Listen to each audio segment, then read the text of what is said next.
Governo liusi Ministério Saudi hamutu com a Organização Mundial Saudi e Timor-Leste halo lançamento da campanha Semana Nacional Nutrição e Timor-Leste.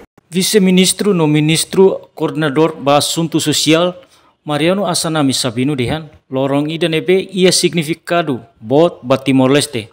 Ho esperança no compromisso bot oficialmente lança campanha Semana Nacional Nutrição nian. Hatete Mariano Asanami ba jornalista sira ia salão sene dili tersane.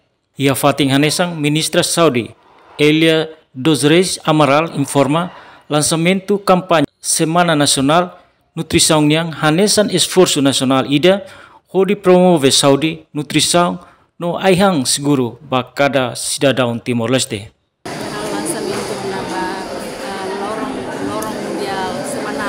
Lorong semanal nutriçãonya, orang ini simbolicamente republik, mas be onusa atau pusbaiha família toma comunidade sira lili inangama educador sira atau acompanha bahia semanal nutrição tinang ida kita sehalo primeira semana fulang bahia semana nutriçãonya so cada fulang primeira semana fulang primeira ita sehalo semana nutrição.